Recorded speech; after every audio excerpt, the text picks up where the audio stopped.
Alright, more nootropic stuff, and hopefully I can make this one shorter. I really do try to keep these short, because I know no one wants to listen to me ramble for 10 minutes. But I talk. I like to talk. So, the last one I did was on racetams.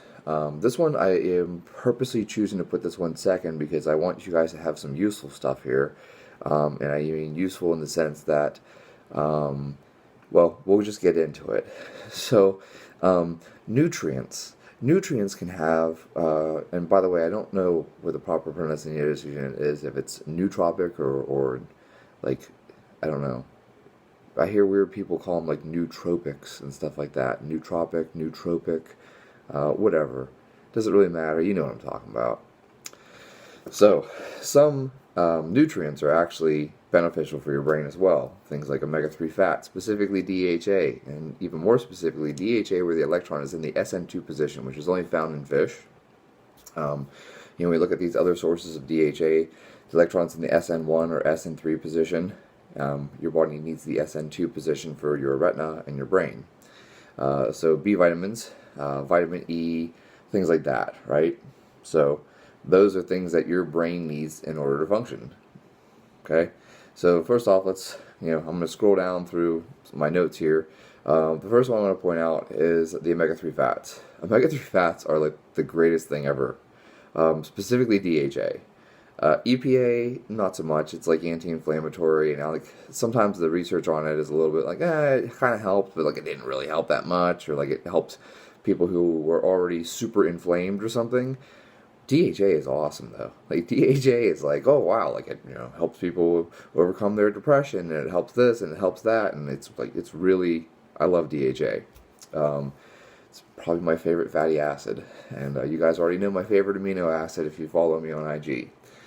So, anyways, even the Cochrane reviews, which I think are they're like the gold standard of anything, talk about how there are, there's evidence for omega-3 fats, but it's really important, okay, that it happens to be in populations that have problems or deficiencies, okay?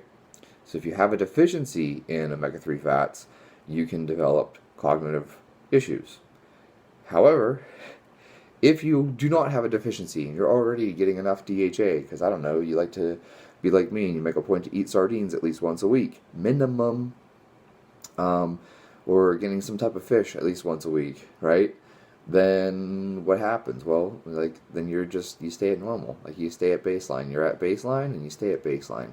And that's not a bad thing. I would rather stay at baseline and be healthy than to let myself slide backwards and have issues and then need to climb up the mountain to be healthy once again. So that's something important to keep in mind. No, they are not cognitive enhancing if you are already healthy, but if you should develop a deficiency because you're not consuming them, you will slide backwards. So that's one that I think is really important for people to hammer on. And you're going to notice I'm going to spend more time talking about omega-3 fats than anything else, because I think that omega-3 fats are the most important thing that you make sure that you include in your diet. Not because, they're somehow enhancing. Getting more of them isn't going to make you superhuman or something. This isn't the limitless pill, just take a whole bunch of DHA capsules. But if you should develop a deficiency, you will suffer. So don't let yourself develop a deficiency. Alright, moving on. Getting into things like folate, and, people think it's folic acid is the same thing as folate, and it's not, and there's like other forms like methylfolate and stuff like that. If you do not have a deficiency, folate doesn't have additional benefit, but you don't want a deficiency, because should you develop a deficiency, you'll have problems. Okay? So very similar to the omega-3 fats, you need this, but having more than you need doesn't have any additional benefit. Having a deficiency is a problem. B6, once again, B6 is another one where it's not enhancing if you have sufficient levels of B6, but should you have a deficiency, it will hurt you greatly. Again, B12, there's another one. Same deal. Do you guys see a pattern here? Like I'm going down the list, and there should be a pattern that you're noticing. If you have adequate B12 levels, taking more B12 is not enhancing. Like you're not going to be better than like you can't be healthier than healthy. Okay, like I'm perfectly 100% healthy, complete zero disease. You can't have more zero than zero. So you want to make sure you get your B12, because having more B12 than you need doesn't have any additional benefit, but having a B12 deficiency is a very big problem. Same thing with vitamin E, right? If you have adequate levels of vitamin E, you are healthy. You have absence of disease, you have absence of problems here, you are at zero issues. You can't get more zero than zero, but should you have a deficiency, you will have problems. And so, like, that's what I want people to take away from a lot of these different things. And I don't care, like, I can grab a list of B vitamins here, where there's, the thiamine, B12, B1, riboflavin, that's your B2, niacin, B6, folate, which, that's that, everyone likes to use that 5-MTHF, and that's not a bad product. You should probably use that product. It's a good choice. Things like biotin and pantothenic acid and all those things like that, right? Those are good to have, but if you have adequate levels, you can't become like superhuman. Like, they don't have an additional benefit. This isn't the limitless pill, like I said. So if you have a deficiency, you're going to have real problems. But if you just make sure you have adequate healthy levels, you will have good healthy brain function.